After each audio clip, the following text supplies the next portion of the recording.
Hello everyone, welcome back. I'm Spinning Iris, and I have a question for you. Have you ever heard of the Ship of Theseus? Now, when I first heard that question on the Distractable episode, The Bobs and the Bees, I had no idea what they were talking about, because the only Ship of Theseus I could think of was the ship that Theseus rode home on and was supposed to put up the right sails, but he didn't in time, and his father jumped off a cliff, and that whole saga, you know? Classic Greek mythology, you know? But no, apparently the Ship of Theseus is a philosophical theory. If I remember correctly, the theory is if you replace all the parts of the ship, is it still the same ship? And if you put those parts that were removed from the ship, is that also the ship? You know, some deep, heavy philosophical stuff. But here's the actual definition.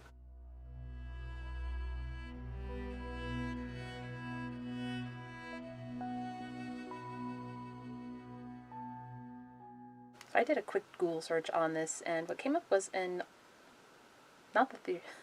I was wondering if there was a book about the Ship of Theseus, and what came up was a book by the name of, a book from the author V.M. Straka. So I remember just curiously walking through the mystery section at Barnes & Noble and saw this book cover, this giant S, and J.J. Abrams in just these big little red highlighted letters. Yeah, and I was like, J.J. Abrams, his name is on a book, why? So I picked it up, I turned it over, and one of the first things I see is the Ship of Theseus. And V.M. Straka, as well as Doug Dorst. I'm trying to remember if I knew who Doug Dorst was. Teaches writing at Texas U. So I don't think I knew who Doug Dorst was, but it was interesting reading the back. One book, two readers, a world of mystery, menace, and desire. So, let's see. A young woman picks up a book left behind by a stranger. Inside it are his margin notes, which reveal a reader entranced by the story and by its mysterious author. She responds with notes of her own, leaving the book for the stranger, and so begins an unlikely conversation that plunges them both into the unknown. The book, Ship of Theseus, the final novel by a prolific but enigmatic writer named V.M. Straka, in which a man with no past is shanghaied onto a strange ship with a monstrous crew and launched on a disorienting and perilous journey. The writer, Straka, the incendiary and secretive subject of one of the world's greatest mysteries, a revolutionary about whom the world knows nothing apart from the words he wrote and the rumors that swirl around him. The readers, Jennifer and Eric, a college senior and a disgraced grad student, both facing crucial decisions about who they are, who they might become, and how much they're willing to trust another person with their passions, hurts, and fears. And then there's a little info under here about the conception. Conceived by filmmaker J.J. Abrams and written by award-winning novelist Doug Dorst, is the chronicle of two readers finding each other in the margins of a book and enmeshing themselves in a deadly struggle between forces they don't understand. It is also Abrams and Dorst's love letter to the written word. And as you see, it's sealed up, so none of the mysteries can be spoiled. You have to buy it in order to find out what's happening. I think I just happened to have a coupon when I bought this because it is a bit pricey. What's really cool is it does look like an old book, the way it's got this here on the spine. It's Straka 1949, Winged Shoe Press. Who's the actual distributor? Mulholland Books. So as you see, I bought this and I have not unpackaged it yet, and I'm going to do that right now, and we're going to begin this Ship of Theseus journey together. Thank you, Markiplier, for starting this. So I'm just going to open this up here.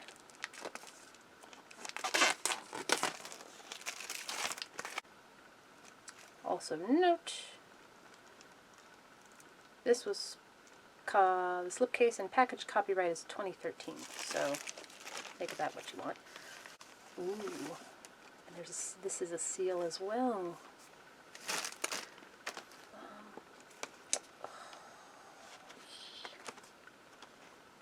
Is there a way to break this without destroying it? I don't think so. This is huge. I really don't want anybody breaking into this book.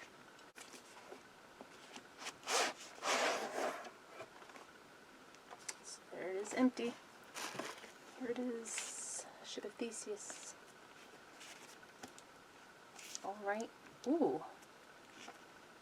Ooh, there's paper here. I'm going to leave that there until we get to that section, though. Ooh, I'm already kind of digging this. There is stuff sandwiched in the pages. Because those are not flat. This is kind of exciting.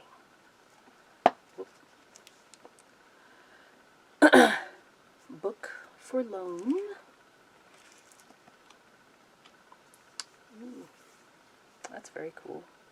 I don't know if that was an intended detail or just something that happened to happen. There's a little bubble in the paper here. Even feels kind of like an older book. Not quite though. I'm just gonna flip open. Ooh, like I do.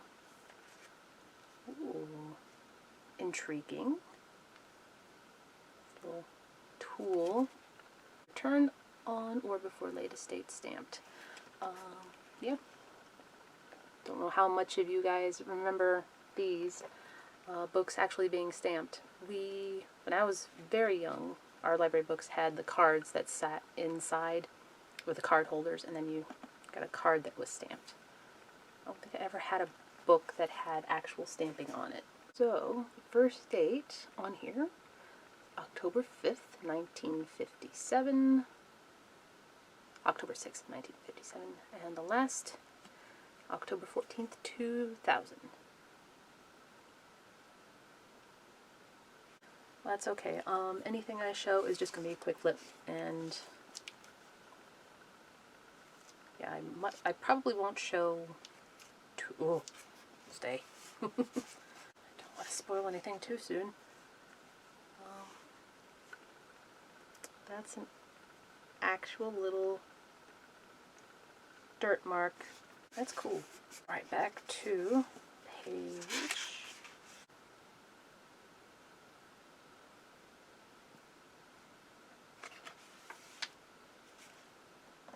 Okay, so that was interesting. So basically on this first page, the first title page that is followed by the list of the author's previous works.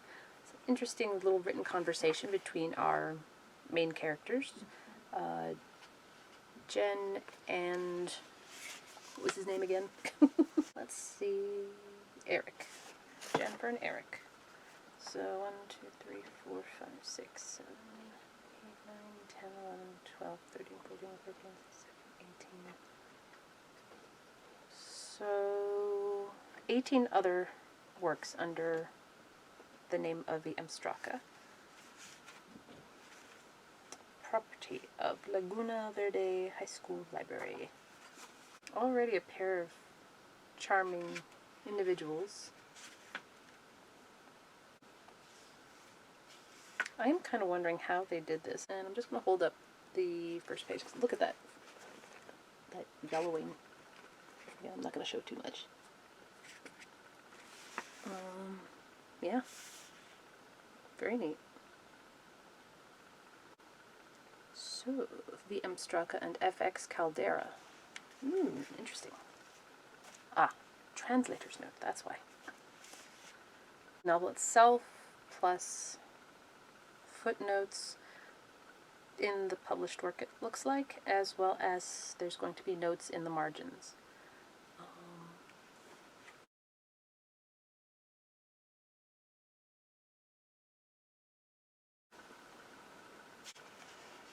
Okay, so still in the translator's note and foreword, our characters are still communicating in the margins.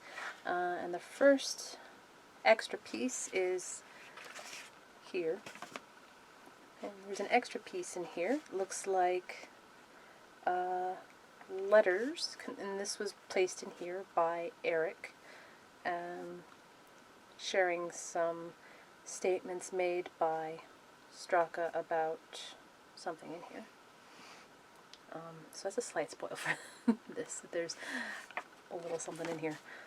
But I'm just going to say there's going to be a little spoiler for everything in this as I go through it. Yeah, there's also some other notes in here. I'm trying to remember. They're in the same handwriting, it looks like, as Eric, possibly. It looks like they're done in pencil, which is interesting, since this looks like Eric had the book first, and let's see, Jennifer's voice is captured in blue ink for the most part and is in cursive. Eric's voice is captured in not cursive and usually in black pen. I say usually because there's been some instances of different colors, almost like they got watered out, or they just happen to be using other pens at the time they're writing their notes. Yeah, so it looks like red and purple are the other. Just interesting. So one page is in the original language and the second page is the translation. Very cool.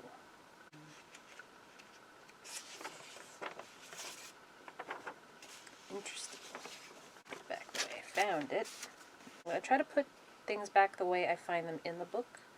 So if I ever revisit this, it's still in order.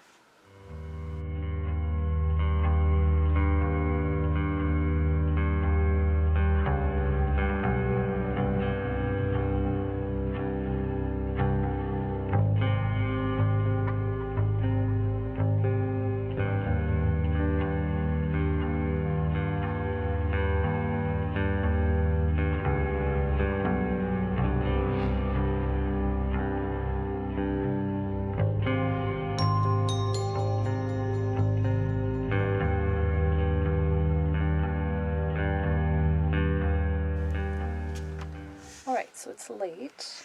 So I'm going to put a pause on actually jumping into the novel itself. I've gotten through the translator's note and forward, which is, there's a lot. It's like a full chapter, because not only that, the translator's note and forward, there's also the footnotes and the whole conversations on the side, and there's some drama behind the scenes with our main characters as well. It's very interesting. I'm already feeling the suspense. But yeah, it's all kinds of little things dropped, and gotten to the title page, and that's where I'm going to stop for now. So the next video should be, we'll say chapter 1. I don't know how many chapters are in here. Another fun little note I noticed as I was reading is there are pre-bent corners. Like it's been handled. Because I did not do this. You can see right there, just these little pre-bent corners, I think. Little tiny little dog ears. This actually might be a good opportunity to use one of the newer bookmarks I'd gotten. It's my magnifying, I'm upside down. A magnifying bookmark. This might actually come in handy. Maybe. I don't know. But yeah, I don't have any other bookmark handy at the moment. So, we're about to jump on the Ship of Theseus, and who knows where it's going to take us. See you in the next one. Bye.